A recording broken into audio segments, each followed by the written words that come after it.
साल 1946 और 1951 में इंग्लैंड की एक कैथोलिक फैमिली में दो बेटियों का जन्म हुआ, जिनमें से बड़ी वाली बेटी का नाम जोआन्ना पोलॉक और छोटी वाली का नाम जैकलीन पोलॉक रखा गया। वो पूरी फैमिली एक खुशहाल जिंदगी जी रही थी, जैसी हर कैथोलिक फैमिली जीती है। मगर 1957 में जब वो दोनों अपने 9 साल के दोस्त एंथनी के साथ चर्च जा रही थी, तभी ड्राइवर की लापरवाही की वजह से उन तीनों का एक्सीडेंट हो गया, जिसमें उन दोनों बहनों की मौके पे ही मौत हो गई और एंथनी की हॉस्पिटल जाते समय रास्ते में जान निकल गई। अब बाद में ये पता चला कि जिस लेडी ड्राइवर ने उन तीनों को टक्कर मारी थी वो बहुत ज्यादा नशे में थी और उसने जानबूझकर बच्चों को टक्कर मारी, क्योंकि रिसेंटली उसके बच्चों को उससे छीन लिया गया था। इस घटना ने पोलॉक फैमिली को पूरी तरह से तोड़ दिया था, पर ये इस कहानी का अंत नहीं था। घटना के करीब 1 साल बाद 4 अक्टूबर 1958 के दिन उन बच्चों की मां ने जुड़वा बेटियों को जन्म दिया और अजीब बात यह थी कि उन बेटियों की एग्जैक्टली उसी जगह पे बर्थ मार्क्स थे जिस जगह पे पोलॉक फैमिली की पिछली दोनों बेटियों के चोट के निशान पड़े हुए थे। जब वो दोनों 3 महीने की थी तो कुछ समय के लिए उनके पेरेंट्स ने घर शिफ्ट किया, मगर 4 साल बाद जब वो वापस आए तो वो दोनों बहनें हर एक जगह को ऐसे पहचान रही थी जैसे बहुत पहले से वहां पर रह रही हो, जबकि वो दोनों वहां पर पहली बार आई थी। उन्हें कभी भी उनकी बहनों के बारे में ज्यादा डिटेल से नहीं बताया गया था, मगर वो दोनों 4 साल की बच्चियां जोआन्ना और जैकलीन के सभी खिलौनों को उनकी नामों से बुला रही थी, जिन नामों से उनकी बड़ी बहनें बुलाया करती थी। और केवल यही नहीं, कार एक्सीडेंट का जिक्र कभी ना किए जाने के बावजूद उन दोनों बहनों को हर एक डिटेल, इवन एक एक चोट के बारे में पता था और उन दोनों बहनों को कार से डर भी लगा करता था। कई बार उन्होंने एक बुरे सपने का भी जिक्र किया, जिसमें उन्हें सपना आया करता था कि कोई उन्हें कार से उड़ा के चला गया। आप इतने सारे रिलेशंस को कोइंसिडेंस बोलकर इग्नोर कर सकते हैं, लेकिन हमारे लिए दिस इज सिंपली रीइंकार्नेशन, यानी कि पुनर्जन्म। हालांकि इसी तरह अभी आज से कुछ साल पहले एक इजिप्शियन प्रिस्टेस का पुनर्जन्म हुआ था, जिसने इजिप्ट के कुछ ऐसे रहस्य बताए जो रिसर्चर्स किसी जन्म में भी ना पता कर पाते। अब आखिर क्या थे वो राज और क्या थी इजिप्शियंस की काली हकीकत? well, आज के इस वीडियो में हम इसी के बारे में बात करने वाले हैं। तो हेलो गाइस, मैं हूं कौशिक और चलिए शुरू करते हैं एक और नए एपिसोड।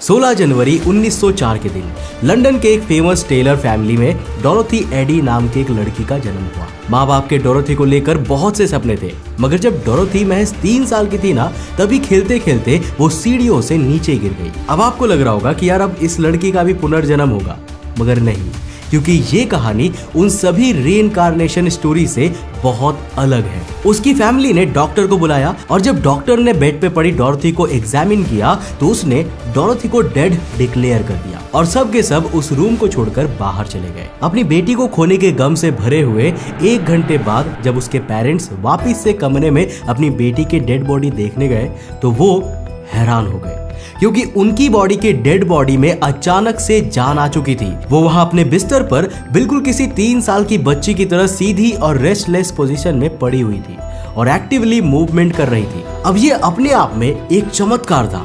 आखिर 1 घंटे पहले डेड डिक्लेयर कर दी गई लड़की जिंदा कैसे हो सकती है?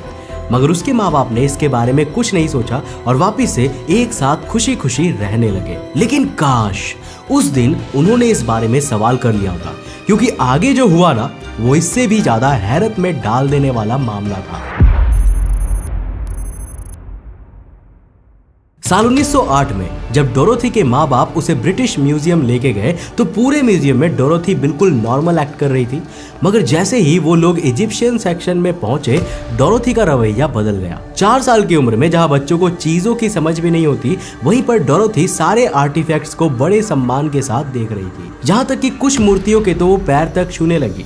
ये वहां मौजूद सभी लोगों के लिए काफी अजीब था, मगर हद तो तब हो गई जब एक प्रिजर्व्ड रखी हुई मम्मी के सामने डोरोथी इत्मीनान से बैठ गई और उसने उठने से मना कर दिया।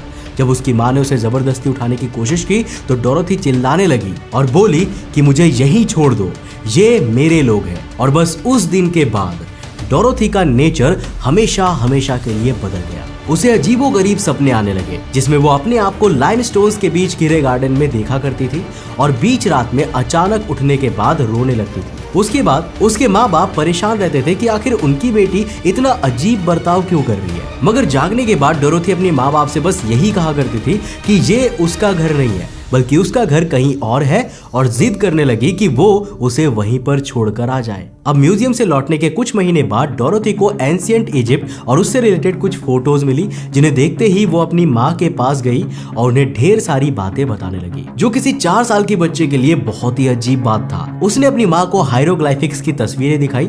जी हाँ, वही पिक्टोरियल राइटिंग्स जो इजिप्शियन पिरामिड्स पर लिखी रहती है। उनकी ओर इशारा करते हुए डोरोथी अपनी माँ से बोली कि उसे ये भाषा आती है, बस वो इसे पढ़ना भूल चुकी है। उन पिक्चर्स को देख के उसने ढेर सारे रेवलेशन किए, मगर उन सब में सबसे बड़ा रेवलेशन तब हुआ जब उसके सामने एबाइडस में मौजूद टेम्पल ऑफ सेटी की फोटो आई, जिसे देखते ही उसके मुंह से निकला कि ये मेरा घर है, यही वो जगह है जहां मैं रहा करती थी। और इस स्टेटमेंट ने कहीं ना कहीं क्लियर कर दिया कि डोरोथी की डीप इजिप्शियन नॉलेज के पीछे का कारण क्या था। डोरोथी वो सब कुछ बताया करती थी जो इजिप्ट में हजारों साल पहले हुआ करता था, एज इफ उसने सब कुछ फर्स्ट हैंड अपनी आंखों से विटनेस किया हो, जिस वजह से डोरोथी से रिलेटेड सभी लोग यही बोलने लगे कि डोरोथी इजिप्ट में हजारों साल पहले रहने वाली किसी महिला का पुनर्जन्म थी, तभी उसे उस जगह के बारे में इतना ज्यादा पता था। और यहीं से शुरू हुआ डोरोथी का घर जाने का सफर।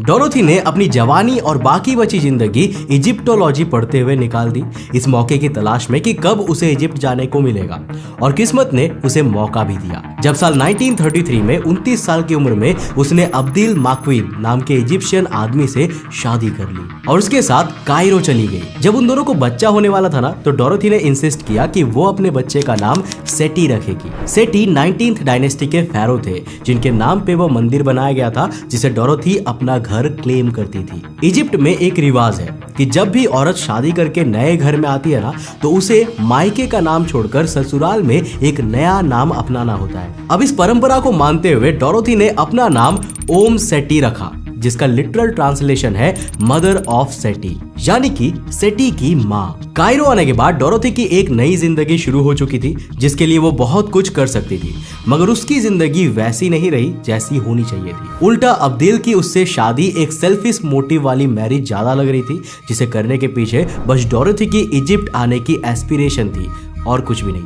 और यही चीज उनकी शादी में एविडेंट भी दिखने लगी। डोरोथी फैमिली को टाइम देने के बजाय अपनी रिस्पॉन्सिबिलिटीज छोड़ के ज्यादा से ज्यादा समय इजिप्टोलॉजी को देती रही, यहाँ तक कि एक बार तो उसने अपने नोट में भी कहा था कि उसकी जिंदगी का सिर्फ एक ही मकसद था, एबाइडस जाना, एबाइडस में रहना और एबाइडस में ही दफन हो जाना, जो कि एक प्रूफ है कि डोरोथी की शादी का असल पर्पस क्या था। और इसी कारण से अब्देल और डोरोथी के बीच अनबन बनी रहती थी, जिन्हें कभी सुधरने का मौका नहीं मिल पाया। कभी कभी डोरोथी रात में अचानक उठ जाती थी और एक कागज पर नींद में ही हायरोग्लाइफिक्स बनाने लगती थी। अब रात दर रात रोज इसी तरह अचानक जागते जागते डोरोथी करीब 70 पन्ने हायरोग्लाइफिक्स से भर चुकी थी। और जब अब्देल ने पूछा कि वो अचानक रात में सोने से जागकर ये क्या लिखा करती है, तो डोरोथी ने बताया कि ये उसकी पिछली जन्म की बातें हैं, जिनके बारे में उसे उसकी स्पिरिट गाइड होर-रा बताती है।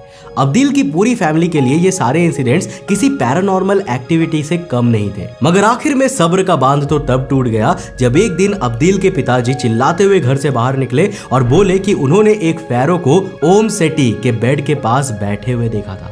इस इंसिडेंट के बाद डोरोथी की शादी ज्यादा दिन नहीं चल पाई और दोनों का तलाक हो गया, जिसके बाद अब्दिल इराक चला गया और डोरोथी पढ़ने के लिए वहीं पर रह गई। अब डोरोथी अपनी शादी में तो हार चुकी थी, मगर उसे उसकी जिंदगी के सबसे जरूरी सवाल का जवाब होर-रा से मिल गया, और वो ये कि वो पिछले जन्म में क्या थी।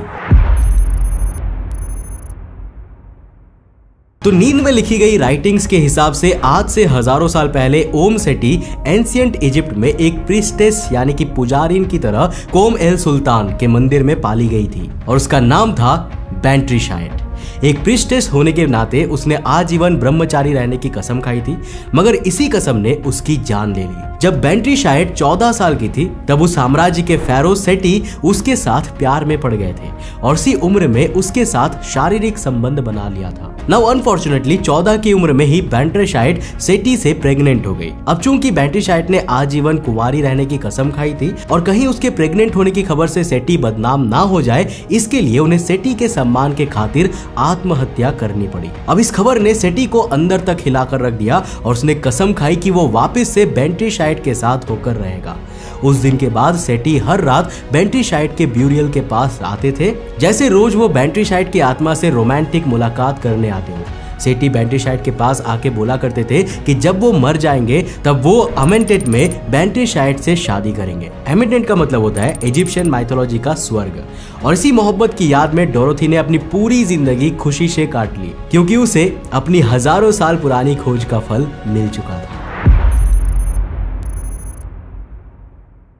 अब बहुत से लोग ओम सेटी की कहानी को मनगढ़ंत मानते थे और कहते थे कि इस तरह की कहानी तो कोई भी बता सकता है। मगर जब उन्होंने एक के बाद एक सबूत देने शुरू किए तो सबको यकीन हो गया कि डोरोथी सिर्फ छलावा नहीं कर रही, बल्कि वो सच में पिछले जन्म में इजिप्ट से जुड़ी हुई थी। देखो, डोरोथी हमेशा अपने आप को सेटी टेम्पल के गार्डन में देखा करती थी, मगर वहां पे अब कोई भी गार्डन नहीं था और मिट्टी भी एरोडेड थी, जिस वजह से वहां कोई गार्डन का नामो निशान नहीं मिला था और सब कोई डोरोथी को झूठा मानते थे।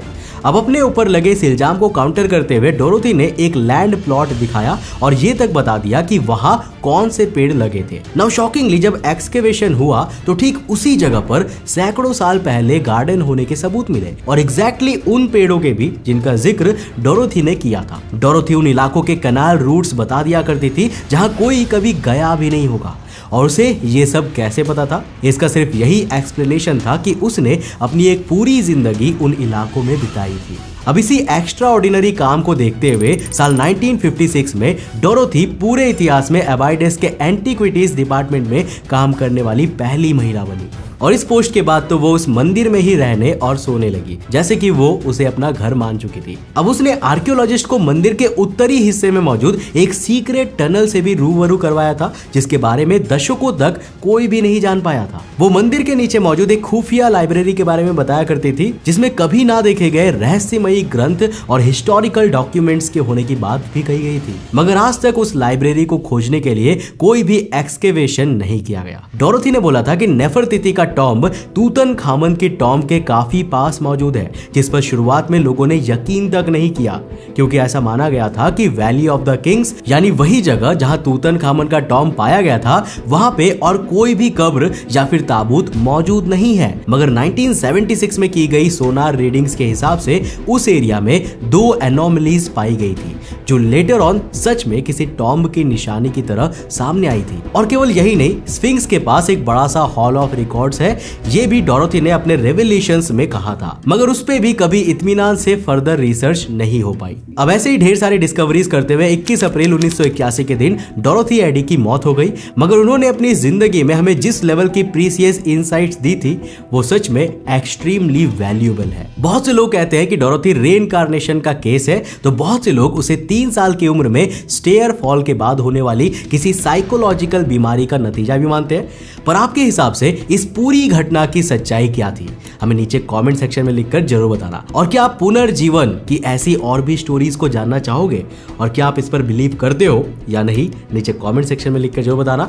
वीडियो पसंद आया तो इसे लाइक करने के साथ साथ अपने फ्रेंड्स और फैमिली के साथ जरूर शेयर करना। अगर आप नए हो चैनल पे तो चैनल को सब्सक्राइब करने के साथ साथ नोटिफिकेशन बेल ऑन कर देना। और अगर आपको ये वीडियो पसंद आई ना, तो आपको ये वाली वीडियो भी डेफिनेटली पसंद आएगी, जिसमें हमने बात किया है एक ऐसे एरोप्लेन के बारे में जो कि टेक ऑफ होने के बाद 37 साल के बाद लैंड करता है।